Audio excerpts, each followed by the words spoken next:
아니 먼저 예 3장 펴십시오. 3장 펴셔서 보겠습니다. 예 3장 7 절로 8절 먼저 읽습니다. 우리 함께 읽겠습니다. 여호와께서 이르시되 내가 애굽에 있는 내 백성의 고통을 분명히 보고 그들의 감독자로 말미암아 부르짖음을 듣고 그 근심을 알고 내가 내려가서 그들을 애굽인의 손에서 건져내고 그들을 그 땅에서 인도하여 아름답고 광대한 땅, 젖과 꿀이 흐르는 땅, 곧 가나안 족속, 헷 족속, 아모리 족속, 브리스 족속, 히위 족속, 여부스 족속의 지방에 데려가려 하노라. 예. 6장 우리 한번 읽겠습니다. 6장은 6절부터 8절까지입니다. 출애굽기 6장 6절부터 8절 함께 읽습니다. 시작. 그러므로 이스라엘 자손에게 말하기를 나는 여호와라. 내가 애굽 사람의 무거운 짐 밑에서 너희를 빼내며 그들의 노역에서 너희를 건지며 편팔과 여러 큰 심판들로서 너희를 속량하여 너희를 내 백성으로 삼고 나는 너희의 하나님이 되리니 나는 애굽 사람의 무거운 짐 밑에서 너희를 빼낸 너희의 하나님 여호와인 줄 너희가 알리라. 내가 아브라함과 이삭과 야곱에게 주기로 맹세한 땅으로 너희를 인도하고 나는 여호와라 하셨다 하라. 예, 죄송합니다. 제가 잠깐 헷갈렸어요. 예, 감사합니다. 여러분 먼저 출애굽기 3장을 펴놓고 말씀을 들으시기 바랍니다. 출애굽기 3장 우리가 읽은 7장 7절과 8절에는요. 엄청난 하나님의 말씀이 기록되어 있습니다. 놀라운 말씀이 기록되어 있는데요. 이 3장은 아직 모세가 미디안 광야에 있을 때 하나님이 찾아가서 그를 이제 애굽으로 돌아가게 하시려고 설득하는 그런 일이 시작되고 있습니다. 하나님이 말씀하시기를 모세에게 뭐라고 말씀하셨냐면 우리가 읽었지만 내가 내 백성의 고통을 분명히 보고 또 그들의 부르짖음을 듣고 그 근심을 알고 그렇게 말씀하셨어요. 7절에서. 여러분 이것이 놀라운 일이 아닐 수 없습니다. 하늘과 땅을 만드신 창조주 하나님께서 지금 저와 여러분이 고통당할 때 외면하지 않으시고 다 보고 계신다는 것이에요. 내가 너무 힘이 들어서 부르짖고 있을 때, 탄식하고 있을 때 그 소리를 다 듣고 계신다는 것이에요. 또 나의 근심이 무엇인지, 걱정이 무엇인지 다 알고 계신다는 거예요. 그것이 어디서 비롯되었는지를 아신다는 거예요. 본다, 듣는다, 안다. 지금 그렇게 말씀하고 계세요. 한마디로 하나님께서 우리에게 엄청난 관심을 가지고 계신다 그 말이에요. 한시도 눈을 떼지 않고 계신다 그 말입니다. 여러분 그런데 이 하나님의 관심은요 그냥 무의미한 일반적인 관심이 아니에요. 여러분 7절을 자세히 읽어보시면요 그 내 백성의 고통이라고 말씀하시면서 애굽에 있는 내 백성의 고통 그렇게 말씀하세요. 그러니까 지금 내 백성이 어디에서 고통당하고 있는지 아신다 그 말이에요. 애굽에 있다는 사실을 알고 계세요. 그냥 고통당하는 것이 아니에요. 애굽에서 고통당하고 있다는 걸 아신다는 것이에요. 우리가 어디에서 고통당하고 있는지 아세요. 또 그들의 감독자로 말미암아 그런 말씀을 하셨죠. 부르짖음을 듣고. 그러니까 그들의 감독자로 말미암아. 무슨 말이에요? 내 백성을 근심하게 만드는 것이 뭔지 하나님 아신다 그 말이에요. 제가 그냥 근심하고 있구나. 이게 아니에요. 내 아들이 내 딸이 무엇 때문에 근심하고 있구나 아신다 그 말이에요. 그 애굽의 감독자들이 그들을 힘들게 하고 핍박하고 그러고 있는 것을 주님이 아신다 그 말이에요. 할렐루야 아닙니까? 여러분 이것은 놀라운 일입니다. 하나님께서는 지금 우리 한 사람 한 사람이 어디에서 무엇을 하며 어떤 환경 속에서 어떤 어려움을 당하고 있는지 아주 자세하게 파악하고 계신다 그 말이에요. 여러분 이것이 우리를 향해서 가지고 계신 하나님의 관심이에요. 우리에 대한 하나님의 관심은 그런 것이에요. 여러분 제가 한번 묻겠습니다. 여러분들은 지금 여러분의 아들, 딸들이 어디서 무엇을 하고 있는지 아십니까?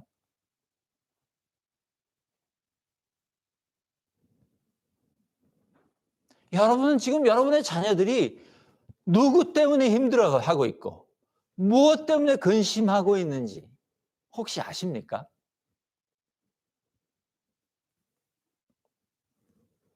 예, 우리는요, 우리의 자녀들이 이 세상 어디에서 무엇을 하고 사는지 잘 모릅니다.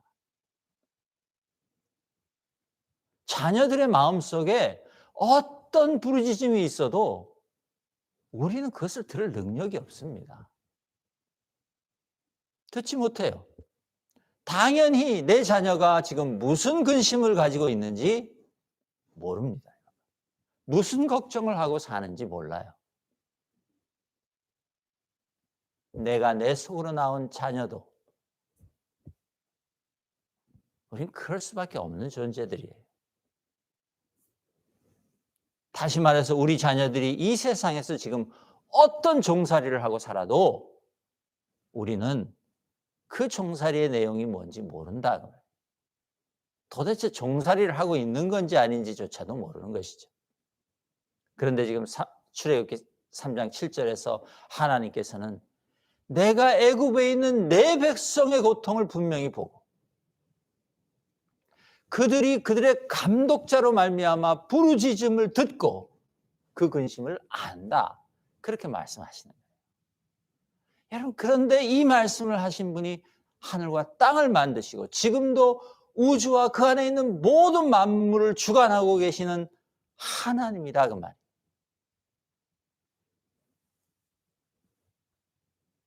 여러분 이런 성경을 구절을 읽으면요. 막 우리의 마음이 뜨거워져야 됩니다. 막 놀라야 돼요. 우리의 영혼이 막 놀라야 돼요. 근데 이런 성경 구절을 읽고도 아무 감동이 없고 그러면 도대체 우리는 어떤 사람들입니까? 여러분, 하나님이 우리 한 사람 한 사람에게 이런 관심을 가지고 계신다는 이 사실만으로도 여러분 하나님의 자녀가 된다는 것이 얼마나 복된 일이고 얼마나 특권인지 여러분 아실 수 있지 않습니까? 그런 것입니다. 하나님의 자녀가 된다는 건 그런 것이에요. 여러분 이 세상에 부모의 관심을 받지 못해서 방황하고 타락하고 심지어 자살하는 청소년들이 얼마나 많습니까? 여러분 이 세상에 이제 더 이상 아무도 나를 찾는 사람이 없고 나한테 관심을 가져주는 사람도 없고 그래서 외롭고 쓸쓸하고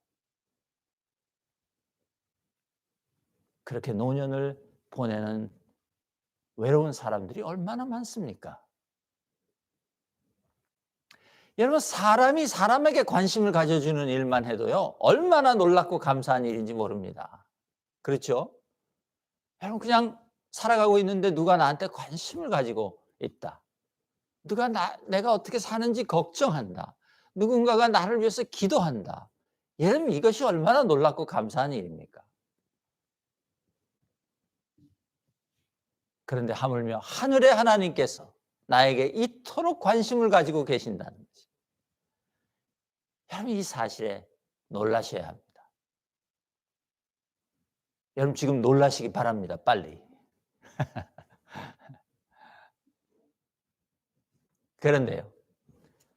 이 출애굽기 3장에서 전해주는 그 우리의 놀라움은 거기서 끝나지 않아요. 여러분 3장 8절을 보시면요. 7절보다 100배는 놀랍습니다. 하나님께서 우리에게 관심을 가지고 계신다는 사실이 놀랍기는 한데 단지 관심을 가지고 계신다는 것에서 그치면 별 소용이 없는 것 같아요. So what? 하나님께서 나한테 관심을 가지고 계시는데 그래서 뭐 어떻다는 거야. 그런데 8절을 보니까요. 하나님은 나에게 관심을 가져주실 뿐만 아니라 8절 제가 다시 읽어볼게요. 내가 내려가서 그들을 애굽인의 손에서 건져내고 그들을 그 땅에서 인도하여 아름답고 광대한 땅, 젖과 꿀이 흐르는 땅으로 데려가려 하노라. 그렇게 말씀하세요. 이 뭐예요? 지금 하나님께서 지금 이 한 구절에서 당신이 우리를 위하여 4가지 일을 하시겠다고 지금 약속하고 있는 것이에요. 행동하시겠다고 하는 거예요. 관심을 가지시는 것뿐만 아니라 내가 너희들을 위하여 내가 행동할 것이다. 그렇게 말씀하세요. 그 4가지가 뭡니까? 내가 내려가서 건져내고 인도하여 데리고 가겠다. 그렇게 말씀하고 있는 거죠. 여러분 이 7절에서 놀라지 않은 거 제가 이해할 수 있어요. 근데 8절까지 읽고 와 놀라지 않았으면 여러분 지금이라도 회개하시기 바랍니다. 여러분 이 구절을 읽고도 놀라지 않는 사람들은 정말 놀라운 사람들입니다. 정말 놀라운 사람들이에요. 여러분 제가 이 4가지 하나님께서 하시겠다는 것 중에서 오늘은 한 가지만 생각해 볼게요. 내가 내려가서 여러분 하나님께서 어디에서 어디로 오신다는 거예요? 하늘에서 땅으로 내려오신다는 거예요. 하늘에서 땅으로 우리를 위하여 내려오신다는 거죠. 그것이 하나님께서 하시는 첫 번째 행동이에요. 우리를 구원하시기 위하여. 여러분 예전에 제가 미얀마 단기 선교를 매년 다닐 때 이야기입니다. 매년 가면서도요. 그 어느 몇 해 동안은요. 막상 떠나는 준비를 시작하려고 하면 이상하게 아유 올해 한 해 쉴까? 그런 생각이 들어오는 거예요. 그런 유혹이 찾아오는 것이죠. 가기 싫은 마음이 쓱 들어오는 거예요. 그래도 지지 않고 결국 떠났지만 그러나 그 마음이 들어오면요. 비행기를 탈 때까지 괴로워요. 갈등이 있는 것이에요. 망설임이 있는 것이에요. 그게 결국 비행기 좌석에 앉고 나서야 이제 앉았으니까 다 들어와서 앉고 나서야 아이고 하나님 또 갑니다. 그리고 포기하는 것이죠. 아마 제가 그 몇 해 동안은 미국에서 저 혼자 가니까 가기 싫었던 것 같아요. 그런 마음이 더 들었던 것 같아요. 근데 어떤 그 한 해에도요. 그렇게 망설임과 주저함 속에서 이제 비행기를 탔습니다. 출발 전에 잠깐 기도하는데 하나님 이 비행기가 안전하게 잘 가게 해 주시고 저도 건강하게 잘 다녀오게 해 주십시오. 그리고 이제 비행기 안에서 마지막 기도를 하는 것이죠.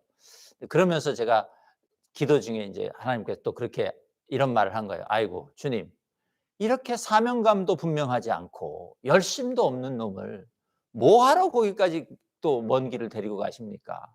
거기 가면 사명감 있고 열심히 있는 그 단기선교 팀이 있는데 뭐하러 저까지 거기를 데리고 가십니까? 그리고 제가 이제 기도를 하면서 그렇게 하나님한테 말씀드렸어요. 그랬더니 주님께서 그 해에는요. 그날은 저한테 이렇게 기도 중에 대답하셨어요. 야 이놈아 나는 너 때문에 하늘에서 여기까지 왔다. 이게 실제입니다. 제가 지어내는 게 아니에요.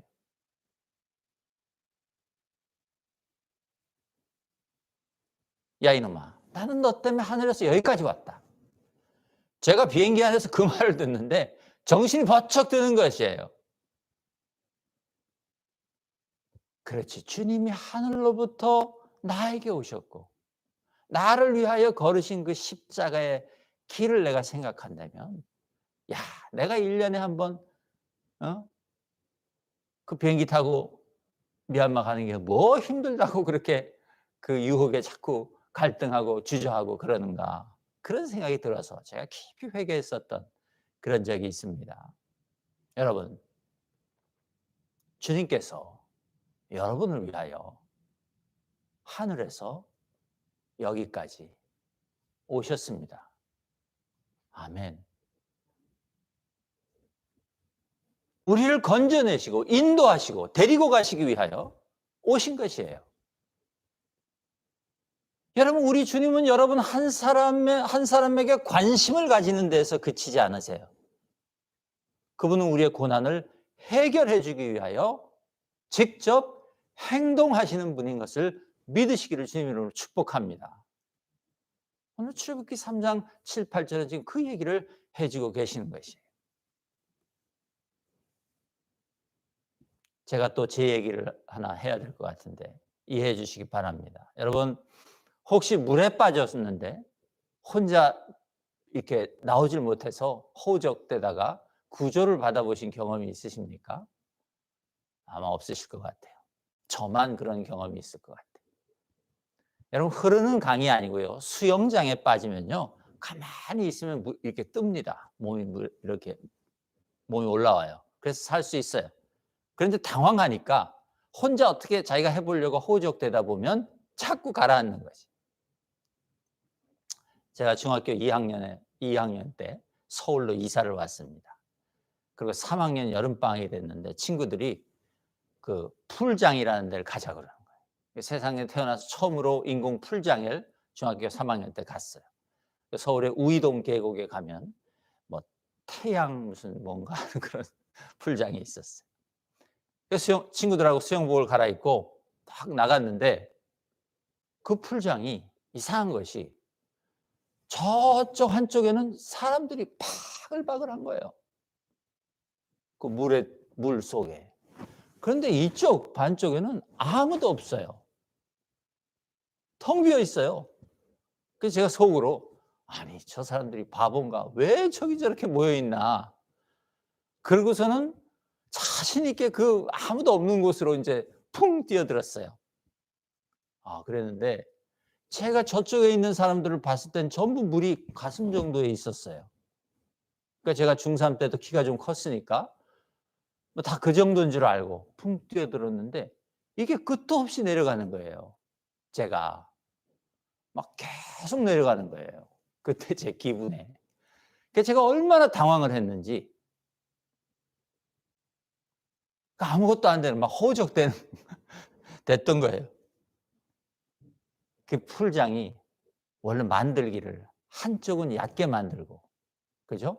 한쪽은 깊게 만들어서 수영을 잘하는 사람들은 깊은 데 가서 마음 놓고 놀고, 못하는 사람들은 모여서 이쪽에서 그냥 가슴, 배 차는 데서 놀고, 그렇게 돼 있는 것을 제가 몰랐던 거예요. 그러니까 그렇게 풀장이 만들어졌다는 걸 모르는 이 속초 촌놈이 그 사람이 만든 작은 서울 풀장이 속초 푸른 동해 바다보다 더 깊을 수도 있다는 사실을 모르고 퐁동 뛰어들었다가 너무 당황을 해가지고, 제가 수영을 사실 잘하지도 못하거든요. 그냥 이렇게 뜨는 정도거든요, 물에. 그 얼마나 당황을 했는지 막 내가 허우적된 거예요. 그래서 결국 구조대원들이 와서 나를 구조해서 꺼내갔어요. 건져냈어요. 그 구조대원들이 나를 건져냈을 뿐만 아니라 나를, 그 물에 빠져 죽을 그런 처지에 있던 나를요, 구조 튜브에 태워서 인도하시고, 또 풀장 바깥 그 젖과 꿀이 흐르는 대신 많은 그 한심하다가 쳐다보는 눈길들이 흐르는 그 안전한 곳으로 저를 데리고 왔어요. 그 구조대원들이 저를 하나님처럼 데리고 나간 것이에요. 물에서 빠져나오게 한 것이에요. 여러분, 우리가 뻔히 알면서도, 혹은 그렇게 깊지 않은 물임에도 불구하고 물에 빠져서 당황해서 허우적거릴 때가 있습니다. 우리 인생의 고난도 그래요. 여러분, 혹시 여러분이 당하고 있는 그 고난이 물이라고 생각한다면, 풀장에 빠진 것이라고 생각한다면, 여러분이 빠진 물이 깊이가 얼마나 되는지 아십니까? 대부분 사람들이 몰라요. 여러분 짐작은 하실 수 있습니까? 물이 깊어도 정신을 차리고 있는 사람은 물이 깊이가 어느 정도 되는지 알 수 있어요. 재볼 수 있어요. 그런데 물에 빠졌다고 생각해서 허우적대는 사람은, 당황해서 허우적대면 그 물의 깊이가 겨우 3-4m만 돼도 느껴지기는 30m, 40m로 느껴지는 것이. 우리 인생의 고난이라는 것이 여러분 그런 것이에요. 정신만 차리면 내가 걸어 나올 수도 있어요. 그냥 구조대원 없이도. 지금 여러분이 빠진 물이 혹시 그런 물이라면 그냥 걸어 나오시기를 축복합니다. 허우적대지 마시고. 그런데 여러분이 정말로 도저히 빠져나올 수 없는 물이라고 생각하신다면 그땐 구조를 요청해야 합니다. 그땐 허우적거려 봐야 소용없어요. 빨리 구조를 요청해야 돼요. 창피하다고 그냥 가만히 물에 있으면 영원히 물속에 있어야 될지도 모릅니다. 여러분, 예수님께서는요, 여러분을 구하시려고 하늘에서 이 땅까지 오셨어요. 여러분을 건져내어서 인도하시고 구원의 땅으로 데려가기를 원하셔서 오신 것이에요. 이 주님을 신뢰하시기를 축복합니다. 이 주님을 신뢰하셔야 돼요. 중학교 3학년 때 저를 물에서 건져준 그 구원자는 저를 탁 건져 놓더니 한마디 하고 떠나갔어요. 아이고, 이런 놈은 물을 더 먹어야 되는데. 그렇게 한마디 하고 떠나가더라고요. 제가 그 잊혀지지가 않아요, 그 말이. 창피해서 거의 정신이 나가 있었는데 제가. 그 소리가 얼마나 선명하게 들리든지 잊혀지지가 않는 것이, 지금까지도. 여러분, 우리 주님은 그런 구원자가 아닙니다. 우리 주님은 구원자의 의무가 있어서 우리를 와서 구원하신 것이 아니에요. 창조주 하나님의 사랑 때문에 우리에게 오셨고,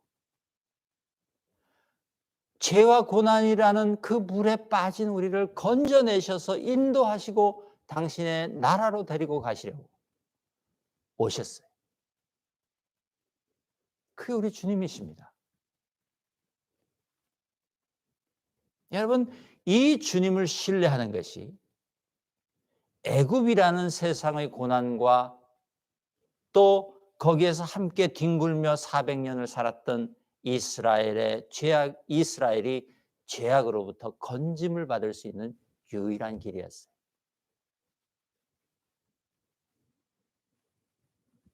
여러분, 우리 삶의 고난과 죄악으로부터도 건짐을 받는 길은 하나님을 신뢰하는 것, 우리 주님 예수 그리스도의 구원의 손길을 붙잡는 것, 그 외에는 없다는 것을 여러분 분명히 깨닫게 되시기를 축복합니다.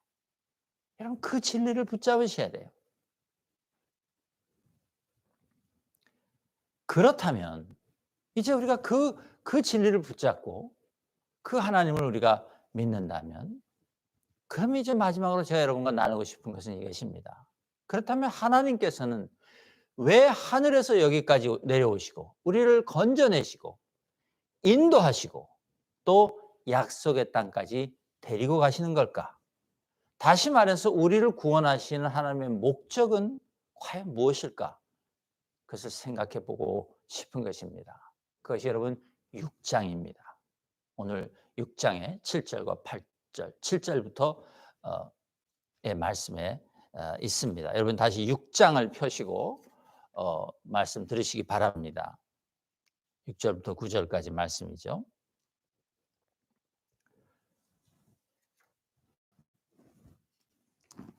6장 7절을 먼저 보시면요, 하나님께서 이렇게 말씀해 주셨습니다.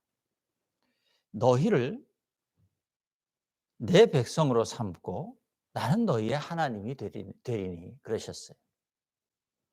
여러분, 이것이 애굽에서 신음하던 이스라엘 백성을 구원하시는 하나님 아버지의 최종적인 목적이었어요. 이 구절을 우리 주님 예수님 버전으로 다시 쓰면 이렇게 됩니다. 너희를 내 아들과 딸로 삼고 나는 너희의 아버지가 되리니. 예수님은 이 출애굽기의 말씀을 그렇게 우리에게 가르쳐 주셨어요. 너희를 내 아들과 딸로 삼고 나는 너희의 아버지가 되리니. 그런데 이 말씀을 하시기 전에 6장 6절에서 하나님께서는 또 이렇게 말씀하셨어요. 그러므로 이스라엘 자손에게 말하기를 나는 여호와라. 내가 애굽 사람의 무거운 짐 밑에서 너희를 빼내며 그들의 노역에서 너희를 건지며 편팔과 여러 큰 심판들로서 너희를 속량하여, 이런 말씀을 하셨어요. 그러니까 6절을 보면 우리가 3장에서도 본 것처럼 구원이라는 것은 1차적으로 우리를 구속하고 있는 모든 악한 매임으로부터 우리를 자유롭게 해주는 것이다, 이렇게 우리가 이해할 수 있습니다. 그렇죠? 그것이 구원이에요. 그것이 우리가 이해하고 있는 구원이기도 해요. 그렇다면 모든 매임으로부터 우리를 구속하고 있는 매임으로부터 우리를 놓여지게 했을 때 하는 그 자유라는 것, 그 자유라는 것이 뭔가 하는 것이에요. 여러분, 하나님의 구원의 역사를 통해서 우리가 자유를 얻는다 그랬어요. 그럼 세상에서 자유롭다는 것은 뭐예요? 자유를 얻는다는 것은 무엇인가 하면 나를 속박하고 억압하는 것으로부터 풀려나는 것이 자유라고 생각해요. 해방이라고 그러는 거예요. 그런데 여러분, 출애굽기를 이제 잘 읽어 나가 보시면요, 여러분 이 자유를 잘 이해하게 됩니다. 또 여러분 정말로 잘 이해하셔야 됩니다. 이것은 정말 중요한 일입니다. 여러분, 이스라엘 민족에게 출애굽은요, 아무 구속도 없는 해방이 아닙니다. 이스라엘 민족들에게 출애굽은 정치적 자유를 얻고 종교적 자유를 얻고 그런 것들이 아니에요. 여러분, 애굽 사람의 무거운 짐과 노역에서 노임을 받으면 이스라엘 백성들이 자동으로 자유로워지고 행복해질까요? 애굽에서 나오는 것만으로, 바로의 억압에서 풀려나는 것만으로 그들이 진정 자유로워지고 진정 행복해질 수 있겠냐, 그 말이에요. 그렇지 않습니다, 여러분. 여러분, 현재 고난에서 우리가 벗어나는 것, 현재 우리를 옥죄고 있는 그 고난으로부터 우리가 벗어나게 되면 여러분, 우리가 정말 자유로워집니까? 그 벗어난다는 것과 자유라는 것이 동일한 일입니까? 아니에요. 우리가 경험적으로도 알아요. 지금 나를 힘들게 하는 그 원인을 제거한다고 해서 내 삶이 행복해지지 않는다, 그 말입니다, 여러분. 행복해지지 않아요.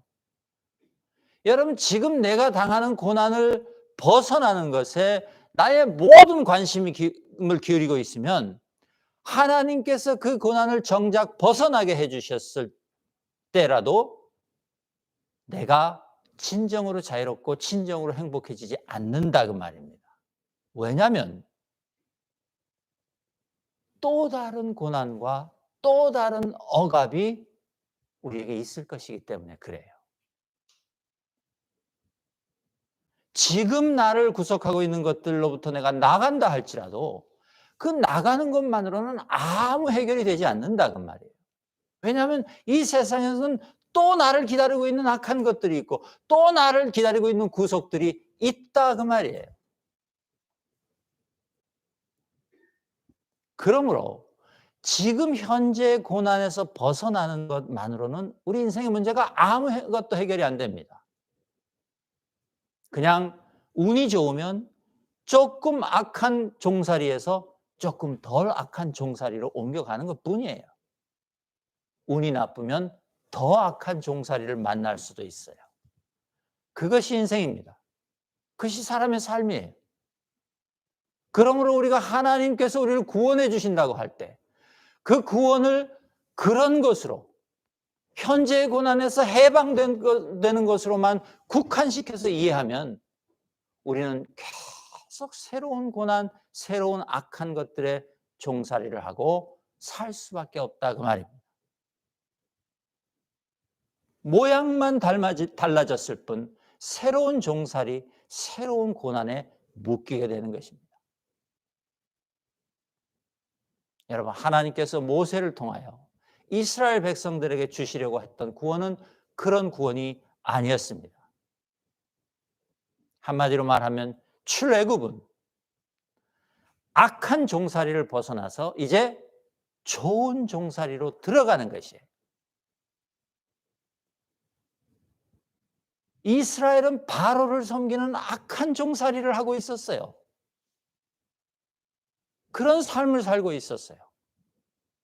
그런데 하나님께서 그들이 애굽을 떠날 수 있게 하심으로써 더 이상 바로를 섬기지 않아도 되게 해주셨어요. 출애굽기를 읽어보면 악한 종살이가 끝나게 됐다 그 말이에요. 그런데 만약 하나님께서 거기까지 하시고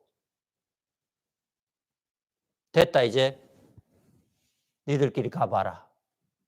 그렇게 되면 어떻게 되는 거예요? 우리는 우리를 기다리고 있는 또 다른 악한 것들의 종살이를 할 수밖에 없을 것이에요. 그래서 하나님께서 끝까지 데리고 가시겠다고 말씀하시는 거지. 아멘.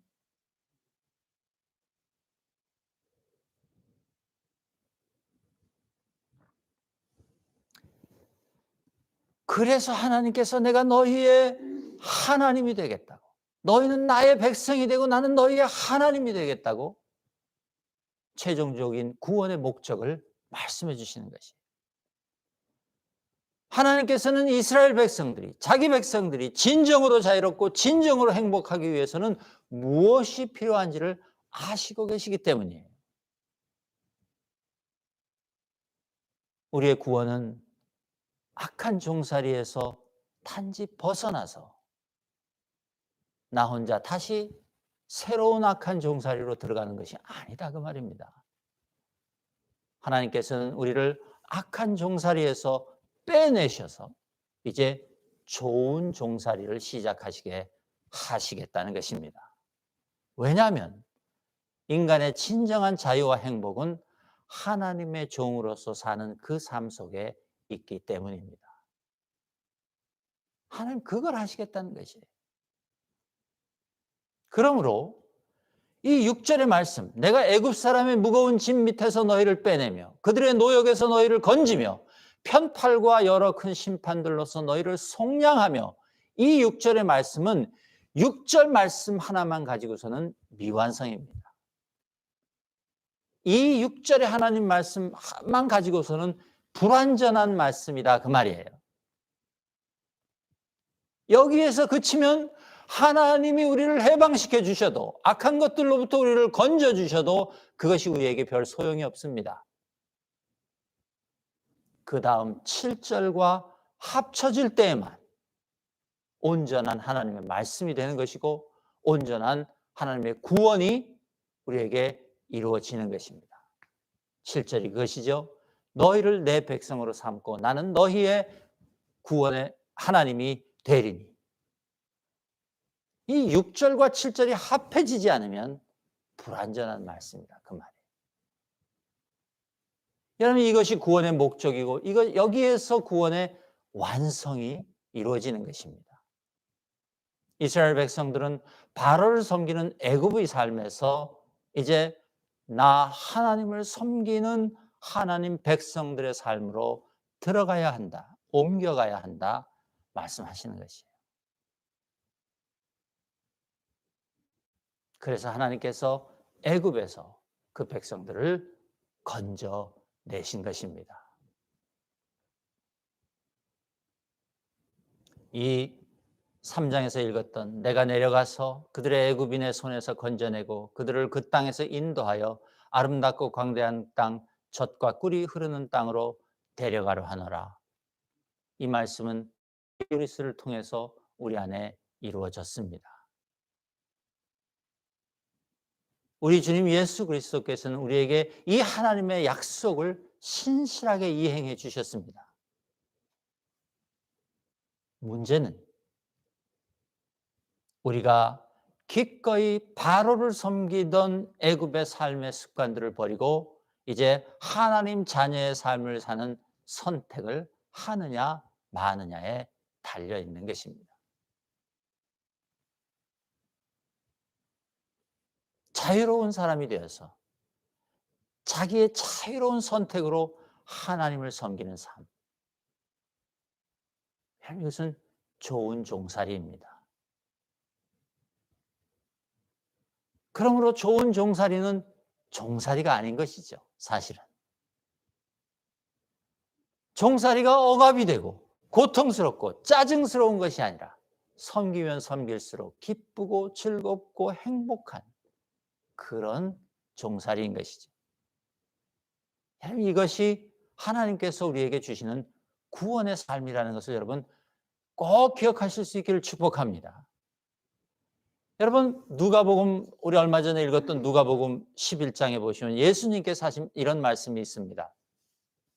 누가복음 강해를 하면서 제가 이 구절을 안 했기 때문에 오늘 잠깐 설명을 드리면 11장 24절부터 26절입니다. 누가복음에 더러운 귀신이 사람에게서 나갔을 때에 물 없는 곳으로 다니며 쉬기를 구하되 얻지 못하고 이에 이르되 내가 나온 내 집으로 돌아가리라 하고 가서 보니 그 집이 청소되고 수리되었거늘, 그러니까 그 더러운 귀신이 나갔으니까 그 귀신 나간 사람이 깨끗해졌다는 것이죠. 청소되고 수리되었거늘. 26절에 이에 가서 귀신이 가서 보니, 귀신이 갈 때 저보다 더 악한 귀신 7을 데리고 들어가서, 그러니까 가는데 자기가 쫓겨나왔잖아요, 예수님에 의해서. 7 귀신을 더 데리고 가서 그 비어 있으니까, 깨끗해져 있으니까 다시 들어갔다는 것이, 그 귀신이 처음에 귀신 들렸던 사람에게 다시 또 들어갔다는 것이. 그랬더니 주님 말씀이 뭐냐면 그 사람의 나중 형편이 전보다 더 심하게 되었더라. 이게 무슨 말? 이게 참 이해하기 어려운 말씀인데요. 제가 오늘 말씀을 준비하다가 이 말씀이 생각났습니다. 이게 예수님이 하신 말씀이에요. 주님께서 어떤 사람 안에 있는 더러운 귀신을 쫓아내 주셨어요. 귀신이 떠나간 그 사람은 이제 청소되고 수리한 집처럼 깨끗해졌어요. 그런데 얼마 있다가 그 나갔던 귀신이 다시 그 사람에게 들어오면서 자기보다 더 센 악한 귀신 7을 데리고 들어왔다 그랬어요. 그랬더니 그 사람의 형편이 그 전보다 더 나빠졌다. 당연하죠. 귀신이 하나 있었는데 7 더 데리고 들어왔어요. 더 힘센 귀신 7을 데리고 들어왔어요. 이 힘센 귀신 8이 들어왔으니 얼마나 힘들겠어요. 이 사람의 형편이 얼마나 더 나빠졌겠어요. 예수님의 이 말씀의 포인트는 간단하게 이겁니다. 귀신을 나가게 하는 것으로 구원이 완성되지 않는다, 그 말이에요. 귀신이 나간 그 사람의 집에 아무것도 없으면, 텅 비어 있으면 더 악한 귀신이 찾아와서 그 사람을 지배할 것이다. 그리고 그 사람은 더 악한 귀신을 섬겨야 될 것이다. 그러므로 주님이 이 말씀을 성경에서 해주시진 않았지만 이 말씀을 주신 주님의 결론은 뭐예요? 주님께서 이제 그 귀신을 쫓아내 주셨으니 그 집이 주님의 집이 되게 하라. 그 집의 주인이 주님이 되게 하라. 귀신 쫓아내줬다고 그 주인 없는 집으로 텅 비게 놔두면 아무 소용없다는 것이에요. 얼마 있다가 더 센 귀신이 찾아와서 들어와서 그 집을 차지할 것이다, 그 말이에요. 그러므로 주님께서 그 귀신을 쫓아내 주셨으면, 우리가 구원을 얻었으면 이제 우리의 깨끗해진 우리의 인생, 우리의 집, 우리의 영혼, 우리의 삶은 뭐로 채워져야 된다는 것이에요? 누가 주인이 되어야 된다는 것이에요? 하나님이 주인이 되셔야 된다는 것이에요.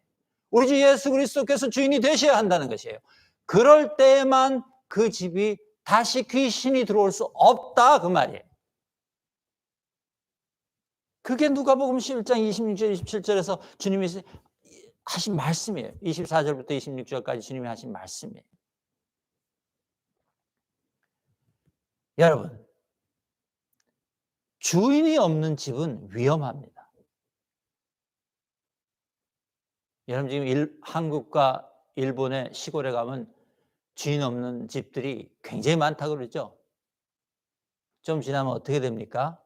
누가 들어옵니까 거기에? 폐가가 되니까 아무나 들어옵니다.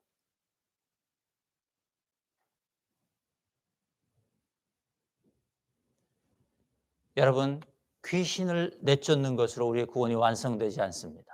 악한 것들을 우리 삶에서 내쫓는 것으로 우리 삶이 완성되지 않아요.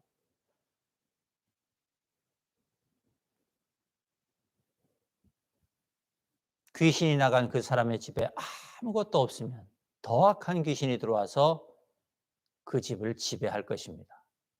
그러면 그 사람은 더 악한 귀신을 섬기게 되는 것입니다. 그러므로 주님이 귀신을 몰아내 주셨으니 주님으로 그 집의 주인이 되게 하시기를 축복합니다. 여러분, 그것이 우리 인생이 주님의 구원을 사는 길이에요. 주님이 허락하신 그 구원을 우리가 살아가는 유일한 길이에요. 다시 말씀드립니다. 주인이 없는 집은 위험합니다.